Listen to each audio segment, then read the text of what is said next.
पत्थर पर बहने वाली नदी का चमत्कार। भारत की धरती पर चमत्कारों की कोई कमी नहीं, लेकिन आज जो रहस्य मैं आपको बताने जा रही हूँ, उसने विज्ञान, भूगोल और प्रकृति तीनों को हैरान करके रख दिया है। क्योंकि ये कहानी है एक ऐसी नदी की जो मिट्टी पर नहीं बल्कि पत्थर पर बहती है। पत्थर के ऊपर हजारों वर्षों से लगातार। भारत के एक प्राचीन क्षेत्र में बहने वाली एक छोटी सी नदी, जिसे स्थानीय लोग देवों की नदी कहते हैं। सामान्य नदियां मिट्टी, रेत या गाद पर बहती हैं, लेकिन ये नदी बहती है एक विशाल चट्टान के ऊपर। नीचे न मिट्टी, न कोई धसाव, न कोई दरार। फिर भी जल शांत और दिव्य प्रवाह के साथ आगे बढ़ता रहता है। सबसे बड़ा चमत्कार ये है कि इस नदी के जल स्तर में कभी भी कोई भारी बदलाव नहीं आता। मौसम चाहे गर्मी का हो या सर्दी का, बारिश हो या सूखा, पानी हमेशा उतनी ही मात्रा में बहता है। और पत्थर की चट्टान पर बहने के बावजूद ये कभी सूखती नहीं। ऐसा लगता है जैसे किसी अदृश्य शक्ति ने इस नदी को अपनी गोद में उठा रखा हो। स्थानीय लोगों के अनुसार ये नदी सिर्फ पानी की धारा नहीं, बल्कि एक पवित्र ऊर्जा है।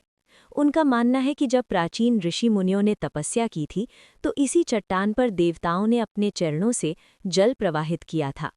तभी इस धारा को कहा जाता है देव प्रवाह या पाषाण गंगा, यानी पत्थर पर बहने वाली गंगा।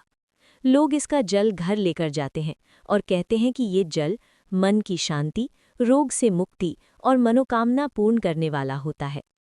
वैज्ञानिकों ने कई बार चट्टान की जांच की। उन्होंने पाया कि चट्टान के अंदर ना कोई गहरी दरारें हैं, ना कोई बड़ा जल स्तर। फिर भी ये नदी कैसे बह रही है? कुछ वैज्ञानिक मानते हैं कि इसके नीचे कहीं दूर एक छोटा जल स्रोत है, जो चट्टान की सतह को बिना क्षति पहुंचाए एक पतली परत बनाकर बहता है। लेकिन वो स्रोत आज तक खोजा नहीं जा सका। यही वो बिंदु है जहां विज्ञान भी चमत्कार के आगे असमर्थ हो जाता है। इस नदी से जुड़े कुछ तथ्य जिन्हें सुनकर आप भी चौंक जाएंगे। नदी से कभी बदबू नहीं आती। जल हमेशा साफ और पारदर्शी रहता है। चट्टान पर काई या फिसलन नहीं जमती। प्रवाह बिल्कुल सीधा और स्थिर रहता है। पानी का तापमान हर मौसम में लगभग समान रहता है। क्या ये बातें किसी साधारण नदी में हो सकती हैं? शायद नहीं। तो ये थी उस दिव्य नदी की कहानी जो हजारों साल से पत्थर पर बहते हुए भी कभी थकती नहीं, कभी रुकती नहीं। भक्त इसे चमत्कार मानते हैं, विज्ञान इसे रहस्य, और आप इसे क्या मानते हैं? कमेंट में ज़रूर बताइएगा और ऐसी ही दिव्य कहानियों के लिए ज्ञान वर्षा को ज़रूर फॉलो करें।